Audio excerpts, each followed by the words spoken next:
Hello, hello. Good morning. Happy Monday to you all. Welcome back. My name is Claire. This is Purple Poppy. And today we are looking at what is normally the Monday make with the freebie papers that are in the Facebook group. But today, rather than a true make, as in making a pocket or a tag or whatever, I want to look at altering the papers that you've got to make them unique to you. So I've got the two papers from, as I say, the Facebook group, but I've also brought along a number of stencils.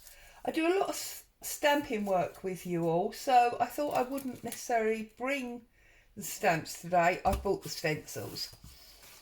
So bearing in mind this is vintage looking paper because it is strips of my vintage collection, I thought we would look at maybe some grunge. So I've got this almost sort of beehive type pattern. We've got some bricks. I'm just flicking through and see, I might actually like one of the teacups and I might like the sugar. I don't think I want Paris. I don't think I want Home and Family. I don't really need the iCard. I don't need groceries. Don't want lavender because that's a bit Parisy, but I will probably want numbers. No, I'll have my big numbers. And I think that's where we want to be. And maybe even my go-to swirl.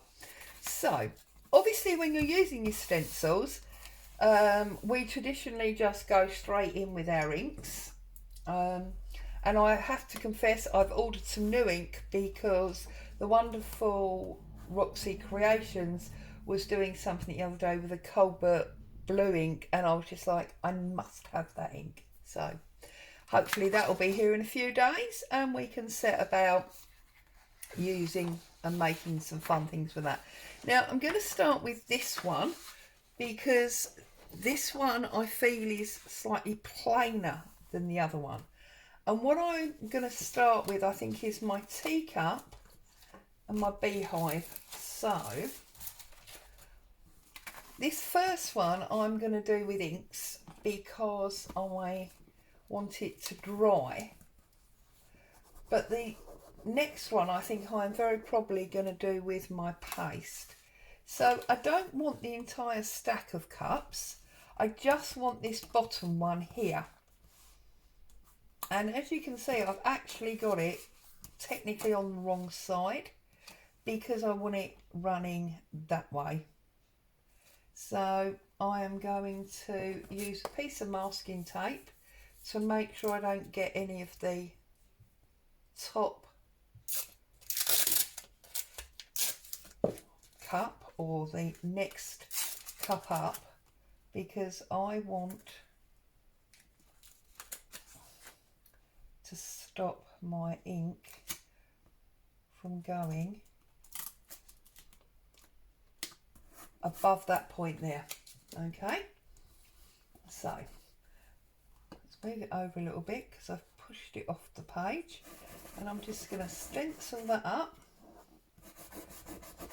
Now obviously the stencil in itself is easy peasy, you've all done this a million times I'm sure. It's more about thinking about what stencils to use and how to use them. And as I say, okay, you've been given these pages to download and use, but how awesome to make them unique to you, because we all have different stencils in our collection, so nobody is likely to have the same result, because even if you use the same stencil, the chances are, can you see we've got our cup sitting there? Okay, and I think I want some of this up here, but I'm not going to use all of it. I'm just going to use a bit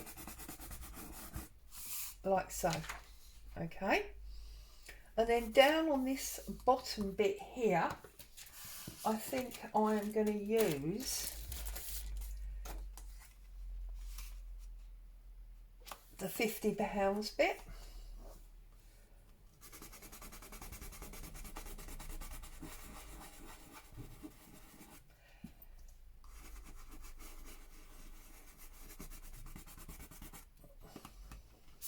Okay, so we've got £50, and you see already this looks completely different and is unique to me, and that's what you want. You know, I think when you're doing journaling and paper crafting, whatever form it takes, it's very easy to get sucked into using the popular papers. Well, there's nothing wrong with that. You know, we all like butterflies, or we all like music, whatever, but you want the opportunity to make this yours, and I always think this is a way of doing it.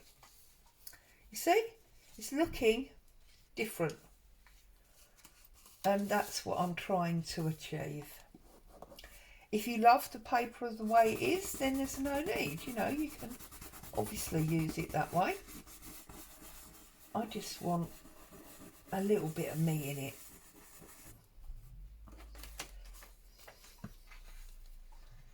And also you can see I'm adding different tones when I do this. Here's my number. Whoops. That's the pile of stencils gone on the floor. For some reason I'm drawn to the number 4. So I'm going to put that. Actually, I'm going to put it that way. How about that? I'm going to put the number 4 in there, like so. And I might even have a bit of 8. I'm going to have enough that you can see it's an 8. But obviously when I rip across that line of paper there, you won't get the top half. You see I'll rip across there and you won't get the top half. I just think that looks better somehow. So that's what I'm doing with that one.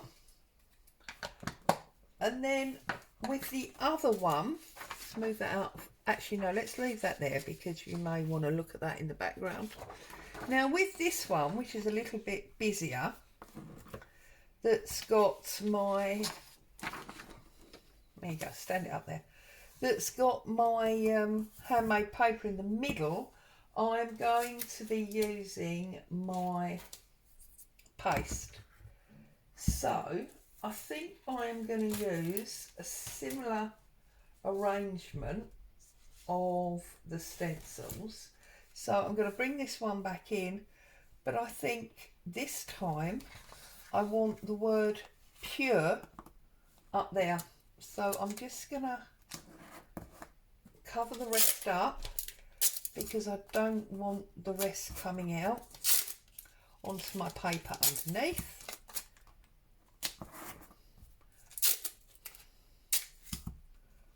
Also in a minute, whoops, I want to show you a quick tip for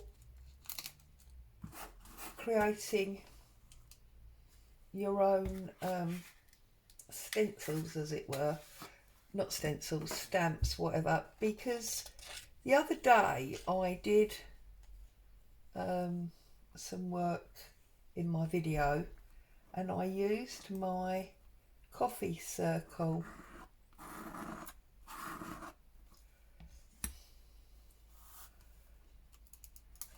stamp. See, now obviously you can't necessarily see that at the moment because it's pure white, but when that's dried and I can ink over it, that's going to work very well, I think.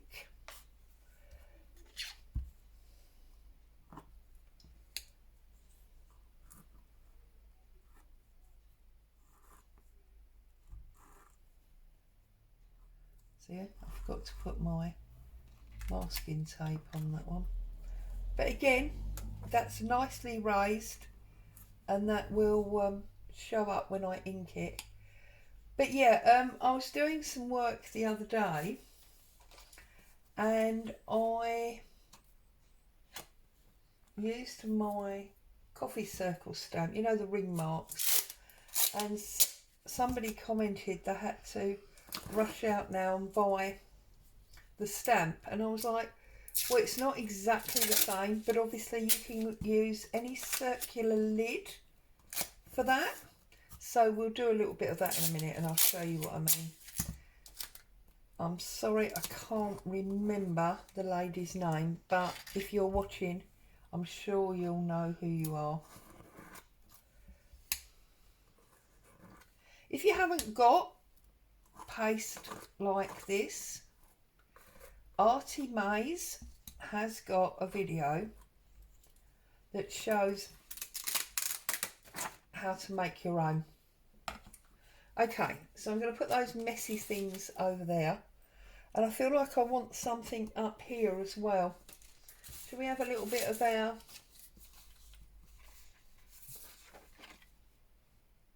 fern over here? So on this one I'm gonna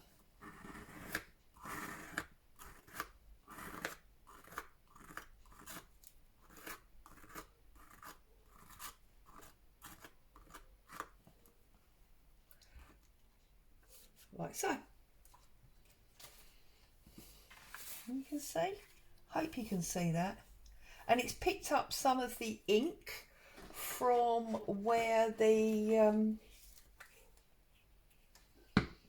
there was ink on the stencil, so you've got a little bit of brown in that. Right, so this is my Pritt stick lid, and I'm just gonna put it into my ink pad, and I can stamp my coffee stain circles with this. Okay, another thing that works quite well is if you use the edge of your ink stamp, you can actually get, look, a double line. Get a double line running across there. Yeah.